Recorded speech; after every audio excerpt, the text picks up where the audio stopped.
Welcome back everyone, and this is the 2K special. I am so grateful for everyone that has been subbed since the 1K special and for all the contributions and amazing conversations we had during this time, including all the guests that have been on the channel. So I really do appreciate it. Thank you guys so much for making this community grow, and I hope we continue to grow together and I can keep up the good Fire Emblem content in the community. Jumping right into it, in a similar fashion, the 2K special is actually very similar to the 1K special, which if you haven't checked out, check it out in the link below. The 2K special will actually go through every single worst unit in the history of the Fire Emblem games. I'm going to tell you guys right now, on this list, there will no doubt be someone's favorite. But these are my opinions, and I'll explain why I think these units are the worst units in the game. We're going to go through this in the following fashion. We're going to talk about availability. We're going to talk about bases. We're going to talk about competition. We're also going to be talking about contributions that unit can make through the game, or how salvageable is this unit really. Starting off with Shadow Dragon and the Blade of Light. I'm gonna go ahead and put Jake here. I know, Anna's boyfriend, poor guy. Being a ballistician is pretty bad in the NES era. Locked to 2 to 4 range movement, this guy is basically never gonna see any combat. Worse is that even if he does, his low growth rates will hardly make it so that he can keep up stat wise with the rest of the cast. In Fire Emblem Gaiden, we have Atlas.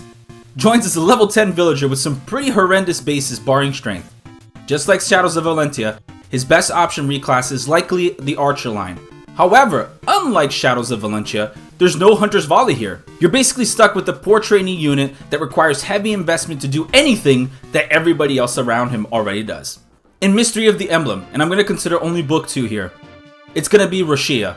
It honestly came down to him or Sheena. And Sheena brings enough uniqueness in her growth rates, even if it's overkill at that point of the game, and being able to use the Grade of Ascendor, that you can maybe salvage her to some degree. What can a horrible base stat paladin contribute, especially for the remaining maps, which are mostly indoors? In Genealogy of the Holy War, this one took a while to decide, but I believe it's Arden. The option was really between him or Hannibal, and they're not even bad stat-wise, but their movement is so bad in a game that has classic huge maps. Arden can contribute for the Pursuit Ring, but that's not really something I attribute as a value to him. It's more of like, hey, this is an item that you can get and you should get it anyways. And Hannibal can at the very least contribute and hold down a castle in one of the chapters if some random Pegasus Knights or high movement units spawn and try to take that castle. But for Arden, those scenarios are few and far in between. He can actually even die at the gate if he's untrained, making it so that using him is just such a chore compared to not deploying him. Thracia 776. It's gonna be Robert. Now I know what you're thinking. How could a Bocav possibly be lower on the list than people like Shannon or Miranda? My reasoning is as such. In Thracia, a lot of units suffer from the samey effect, meaning that you can get everybody to 2020. And once you get everybody to 2020, it doesn't really matter how those stats differ because they're kind of all similar anyway and you can growth abuse them with the scrolls. So what really stands out is how quickly a unit can get there or their weapon ranks. Base E-Bow with 5 strength as a level 1 Arch Knight. He has okayish growths. When you take into comparison that magic is super powerful in the game and that Shannon always has bargain, those two easily have some sort of contribution that Robert can't emulate. Miranda can at least kill some weak lancers in her joint chapter, but Robert, he's bench fodder from the get-go. Binding Blade. Sophia, and this one's a no-brainer. Imagine coming super late at level 1 with horrible base stats and average growths, getting one-rounded by the majority of enemies that the game throws at you by this point. Well, that's Sophia for you. It wouldn't even be that bad if her competition wasn't that much ahead of her in terms of class and weapon rank. Nimi and Ray can service the niche if you so desire, but frankly, she's so bad that using her may as well be considered an extra challenge. To make matters worse, people always love to bring up the Guiding Ring as this fantastic utility that she contributes with. It's not. You can actually beat the whole game without ever using that Guiding Ring, and I guarantee you a bunch of people have done that. Blazing Blade. Wallace. I got you guys. You thought I was gonna say Nino. I knew it. You thought I was gonna say Nino. But alas, I'll concede. Nino at least has the use of being valuable in a ranked run, and there is some worth to a magical unit as an Est, even if it's a horrible justification of resources. But Wallace is literally a problem anywhere he goes. He can steal the Night Crest from Sane or Kent in Lin mode if you don't force break the promotion, He is a pain to recruit in his own chapter when he rejoins, and when he does, his bases are pretty bad on a class that's also pretty bad. Oswin exists, so even if we were to consider the competition for that, he's severely outmatched. Wallace should go back to wherever he was lost, because he ain't meant to be found. Sacred Stones. Marissa. Originally, I was dead set on giving this to one of the trainees, until I realized something. All of the trainees have at least the unique niche of accessing a class that has 1-2 range, and in Ewan's case, even a summoner. All of this is irrelevant, honestly, in a game where the enemy quality is absolute trash. But if I'm already investing in a unit, I would much rather prefer any of them over the level 5 sword lock squishy Myrmidon. Rank D in swords, subpar strength, absolutely horrible defenses. Marissa is just in a very, very bad spot in a game that is easy, to be honest. And if the game is easy and Marissa is really, really in a bad spot, that must tell you how bad Marissa actually is. Path of Radiance. This one was easy. It's Rolf. Pure bow users are already at a disadvantage in Path of Radiance due to the high enemy phase nature of the game, followed by the fact that their job can be easily mimicked by any cav that can be granted bows, meaning they're ultimately redundant. Take on a level 1 join start with some horrible bases in a game where other units can juggernaut way better for less, and you have the recipe for the worst unit in the game. He gets at least the triangle attack, but honestly, he's more of a hindrance to use than anything else. Radiant Dawn. I've thought long and hard about this one, and I'm gonna already apologize to people way in advance, but I gotta say it's Meg. To me, she has a threefold problem. She has low starting bases in a class that isn't that solid early on, less opportunity to grow due to the fact that there's less options for combat during the Dawn Brigade portion. The general caps and the unique third tier skill aren't really that good for the tower portion either, meaning that the justification of it's gonna pay off at endgame doesn't even work for her. Yeah, Fiona sucks, but at least she's a cav.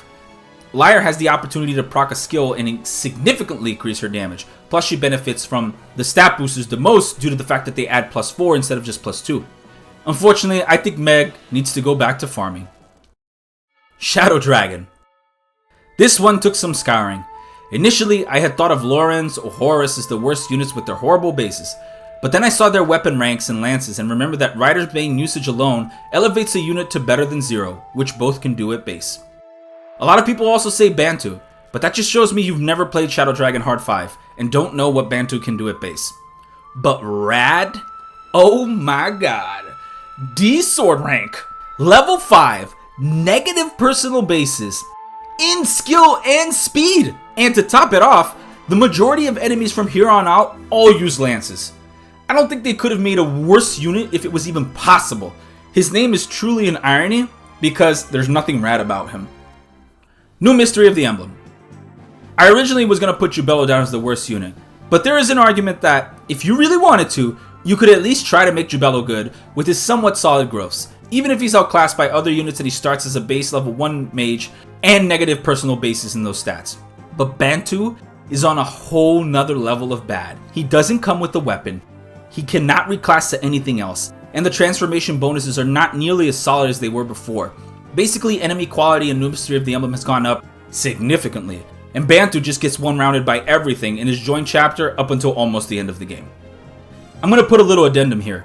The following games have proved to me that IS has, at least in some form, tried to balance the games, because the units that I'm going to mention now really aren't 100% useless, but they just don't shine in comparison to the rest of the cast. Fire Emblem Awakening. Donald. This is going to hurt some feelings, but Donald is the biggest trap ever invented in the history of Fire Emblem. When thinking about the Super Donald builds, it's really interesting to see the effort and energy put into them and how aptitude interacts with these thresholds. Until you realize that you can reset as many levels as you want, meaning that the caps are meaningless and so are the growths, and the facility of units to reach said caps are the best indicators of how good they are. Donald has none of that. He requires a resource dump that's absolutely insane at that point of the game, with horrible base stats and the necessity of being babied through all of his training arc, even with the mercenary line reclass. It's not enough to save him. Donald easily takes the cake as the worst unit in Awakening. Fire Emblem Fates. I'm going to be looking at Fates overall across all 3 games in one shot to find out which contributes the less. Of course, if looking at each individual game this would be different, but I'm just going to condense it for the sake of time as well. I searched high and low, and I thought about Mozu. However, unlike Donald, she does have some pretty unique qualities to her, and in Conquest she can provide a pretty useful niche throughout all of the game. So the question became, what unit could really not exist? Unfortunately, it almost feels like I'm going to fall into a trap with this one. Setsuna. Setsuna isn't inherently bad per se, but she's just completely overclassed by most of her competition in the game. Not only that, her personal skill isn't really that useful, and her only redeeming quality is her good speed and giving speed upon pair-ups. She really struggles to get the ball rolling where it matters. Again, she's not bad, but she's absolutely redundant in anything she can do. And when you can't even warrant people remembering you, odds are you'll be the last kid picked for deployment.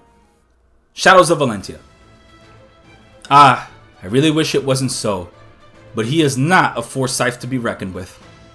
This is more due to his innate class and the fact that Alm's open maps make everything a lot harder for him to do anything, and that his immediate competition is Lucas, whom has had a significant XP lead up to this point. Forsyth is a great and awesome character, but unfortunately, his niche leaves him in a very difficult predicament in a route where there are more than enough solutions to the enemies present. You think that Noma or Mycen would maybe take this spot, but the truth is, Mycen has some pretty fantastic def at base, and has some uses as Soaker with the Draken Shield plus high mobility. And Noma, for better or for worse, can always do something with magic, and the enemies in this game have basically non-existent resistance for the most part. 3 houses. Originally, I was going to give this title to Casper, but then I started to realize with as many problems as Casper has, and he has quite a few, he at least can function as a supportive bot with his personal, and he has half the necessary tools to reach some of the best classes in the game. Ashe, on the other hand, the only way he would be actually salvageable as if you somehow would try to switch him over to a magical class and take advantage of magical damage and his speed. But what do the developers do? They give him a Reason Bane! A Reason Bane! He doesn't even have a noticeable good combat art, and Shatter Slash is locked behind 12 tutoring sessions. Yeah, you can go Wyvern with him, but Blue Lions, and most of the other routes, have so many better options in terms of the Wyvern class and better deployment usages as well. His personal is also a joke, given how accessible chest and door keys are, and he has no utility in his base kit either. Poor guy has had a rough life, but he has an even harder one as a unit. Fire Emblem Engage. This is the moment you've all been waiting for. A lot of you think I'm going to say Anna, and there would be some merit to that. But the truth is, for all of Anna's faults, she can at least scale well into later portions of the game. And Engage isn't really a hard game to fix anyone.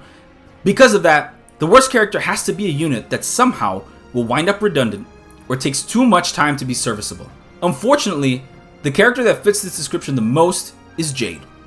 Jade suffers from multiple issues. The fact that she comes unpromoted means she immediately competes for that earlier Master Seal, which at this point is in somewhat high demand.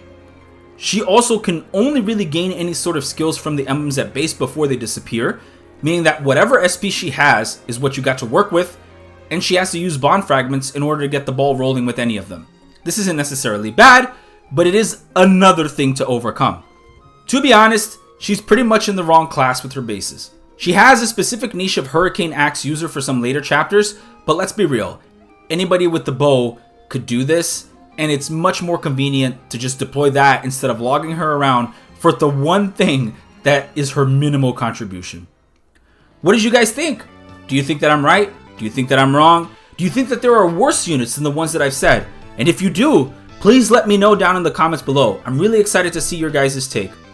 Don't forget to like and subscribe. Please continue supporting the channel with that. I really do appreciate every single one of these 2,000 subs, and I only hope to grow more and to put out better and better content and to keep giving you guys a great time and some good Fire Emblem discussions. Have a wonderful day.